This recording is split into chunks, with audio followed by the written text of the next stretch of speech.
Hey you guys, I wanted to start off our first video actually on the trail with a quick dedication.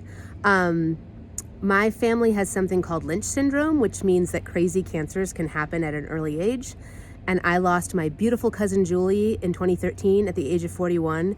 And then a couple weeks ago, I lost my cousin Doug, and he was only 2 weeks older than me. So I am dedicating my PCT hike to both of them. They have given me an incredible gift, and that is they have taught me not to wait to live my life, but to go for it. So I am going to experience and see every single thing on this trail 3 times, once for me and once for each of them. And I know that on my toughest days, I will feel them with me and know that it's a privilege to be out here, like having a hard day and being on planet Earth and getting to do this amazing experience. So Julie and Doug, this is for you.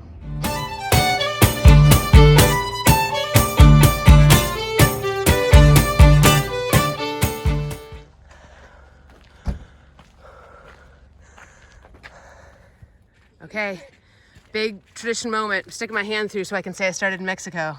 That's Mexico. Mexico. All right, what are you guys doing? Sticking our hand in Mexico. It's a little warmer over there. So good joke.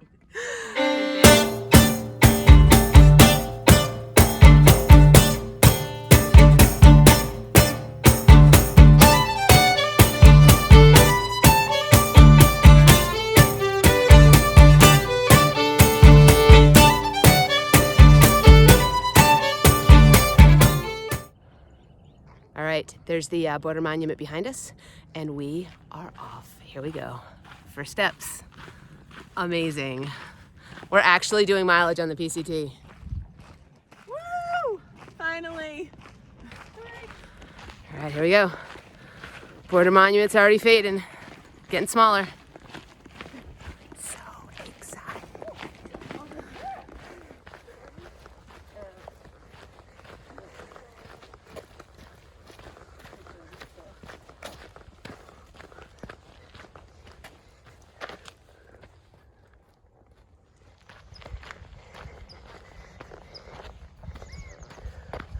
Onward.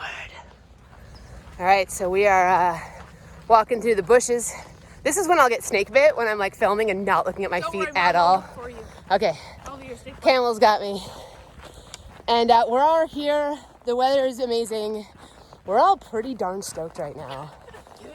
We've like plotted and dreamed and schemed and hoped, and like to take the first steps on the trail, like Camel just said, we don't have to go back and hike this again. This is not an out and back. Nope. It's not a loop hike. Like, we're just moving forward, and that feels great.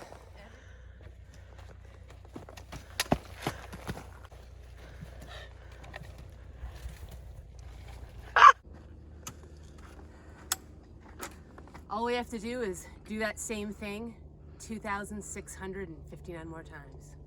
Piece of cake. So you can see there's all this blooming lilac, is that what it is?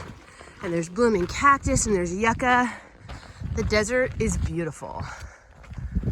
Ah, it's amazing.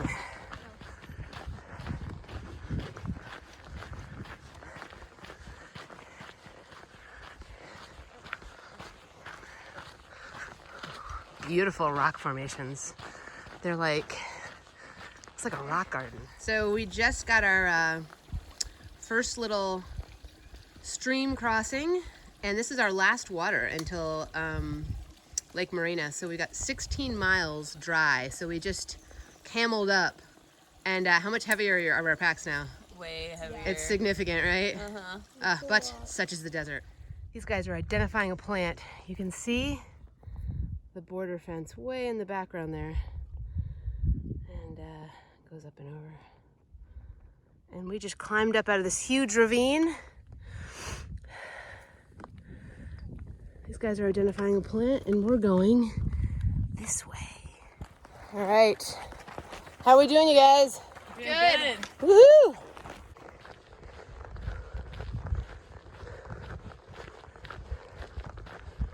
Reminds me of Africa.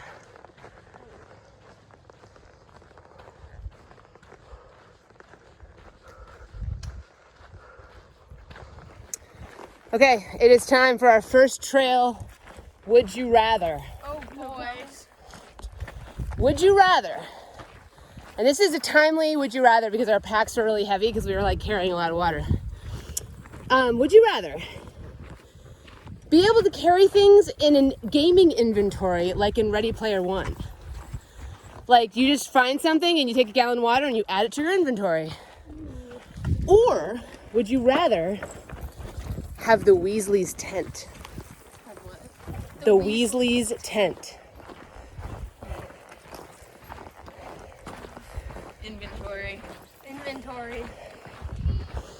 I don't know. The inventory would be like free stuff, no weight, but the Weasley's tent has bunk beds. I mean, you guys, that would be seriously legit.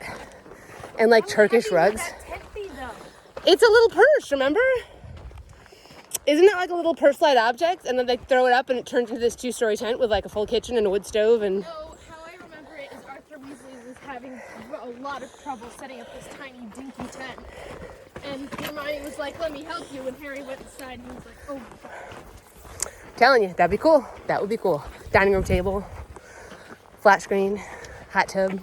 There's a lot in the Weasley's tent, I think. We just got to the top of this pretty much climb that we've been doing all morning, and we're just kind of on top of the world. And you can see like just huge, I think that big peak is in Mexico probably. Hey guys, it's day one. It's we're about mile 18. We're about to come into Lake Morena, and I feel like we've had a great first day. We've really lucked out. The high today was like 73, so we had a really hot climb out of Hauser Creek, but it was way less hot than people before us or after us. And Razor and Camel are just up ahead. I see glimpses of them through the trail, so they haven't stormed down a side trail today. So good times. Yeah.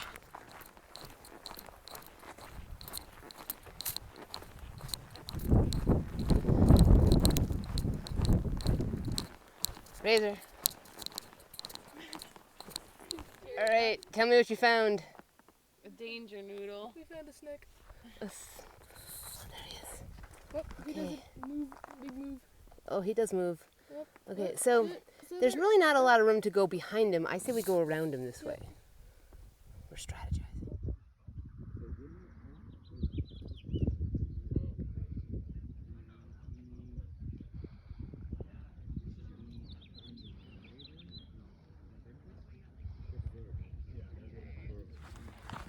Okay, it's day 2, and it's 7 a.m. We got on the trail at 6:55. Not early enough for Sasha. We didn't get to do Beyonce stretch today because Sasha told me, and I quote, if you're twingy, you can suck it up. So we're sucking it up. So I guess I'm sucking it up. So no Beyonce stretch. We stayed at Lake Morena campground last night, and there was probably about, how many tents you guys, 20 tents, 25? Yeah, about 20. And a lot of people who were only doing 10 miles today got up at like 4:30, 5 o'clock, which gave Sasha FOMO. And then we had to go charging out of there. So now we're sprinting along the trail. So we're flying. Okay, we have a would you rather for the day.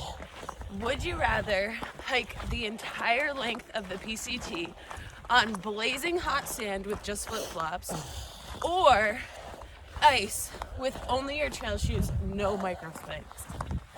You're evil. I thought about this one for a while. Really? Yeah, since Hey. yesterday. What conclusion did you come to? Hot sand. Yeah. Hot sand with flip-flops. But it's like blazing hot. I think I gotta go with my Ultra Olympus on this. It's ice though, it's not snow. Oh, it's ice. You're the worst. But no micro spikes. I guess I'll give you your trekking poles though. Oh, I have my trekking poles? No, you don't. Gosh, the hot sand is gonna burn me. Yeah. We are halfway to Mount Laguna. It's day 2 and we're at mile 10 and change. It's about 10:30 in the morning, so it honestly feels really good to be halfway there this early. That means by the time we have lunch, we're only gonna have to do small single digits, and that's a good feeling. So we're going through a really cool landscape.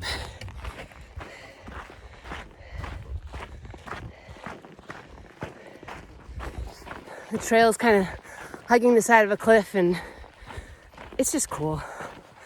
I'm happy. All right, day 2. We are post lunch, and we're heading into Mount Laguna. We're about 5 miles out, and it's about 1:25. So we're definitely gonna make it into Mount Laguna. That's exciting. And yay! Way better than just a steep short incline. It's a lot less brushy. Didn't lose Baby Yoda. Baby Yoda's already lost. So we just kind of crested the knob of a hill, and just like that, completely different ecozone. All of a sudden we got pine trees and pine needles, and the trail's not rocky, it's soft underfoot. Pine cones, little flowers. It's like we just, I don't know what to say. Pine forest achievement unlocked. Check this out. Woodpeckers have poked holes in these trees. In fact, we just heard one. And then squirrels, our theory is that squirrels have poked nuts into every hole, like all the way up the tree. How cool is that? Resourceful squirrels. Like a little squirrel mailbox. Good eye, Camel. You noticed it. It's the morning of day 3. We're having our coffee and our bar, and then we're gonna get breakfast cold soaking and probably eat it about 5 miles. We're in this like free, very flat and nice PCT spot at Mount Laguna. You can see the sun's just coming up over there. And then there's an actual campground, and it was windy last night. So windy, it's crazy. But we are leaving Mount Laguna, and we have high hopes. We're gonna try to get pretty far today. Our water sources are questionable. There's a faucet that's not working, so we think there's some caches, and we think there's a tank. So we are hoping to not have to navigate a 35-mile waterless stretch. Pine was able to grow, and then it created more shade. Pine forest grows out with all the... Day 3. We're having a great morning. It's not a climb or a descent. It's what I call cruiser trail, where it's just like pretty smooth and sandy underfoot, not a lot of big rocks. You can just cruise it out and Go for a light jog. go for a light jog. You actually could go for a light jog. Breakfast time. Camel, show us what we're having. We are having muesli with some Huel peanut butter chocolate protein powder as milk. This is a breakfast of our own invention. We're excited about it.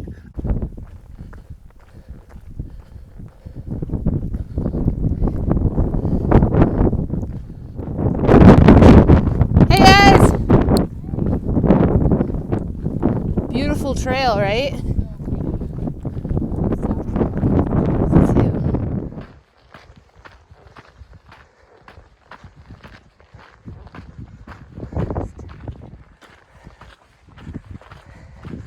So, how did Halo fall to her death? Well,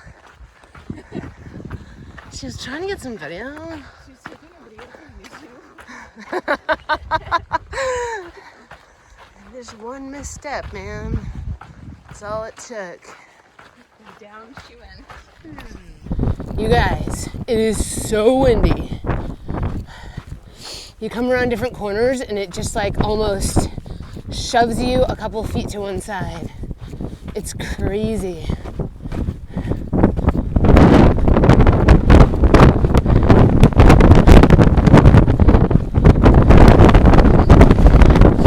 That crazy flapping is my hat,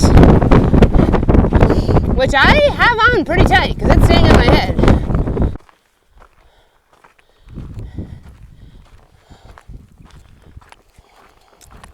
We are almost to the end of a 25-mile day, our first 25-miler.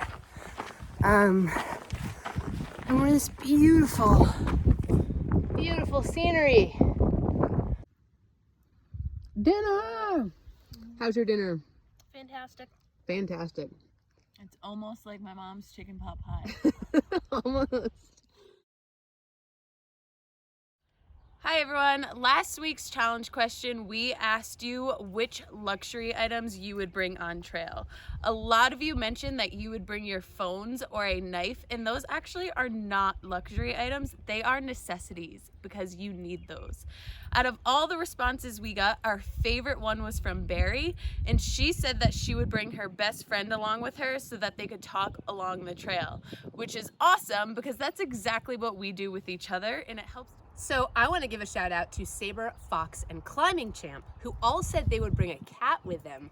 And we actually met a family hiking with their cat last summer. And the cat had a soft carrier, but it was just on the dad's backpack, like claws locked in, like riding on the backpack. And I thought that was pretty cool.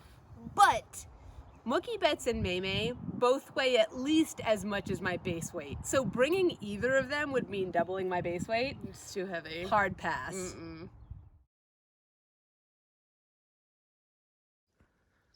Hey guys, this week our challenge question is some scientific research.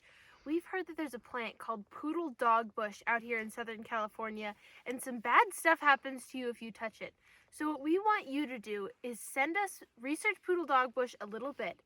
Send us pictures of what it looks like blooming and what it looks like dried, and what'll happen to us if we touch it. Bonus, what are some other dangerous plants that we have to watch out for here in Southern California?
Go by a little.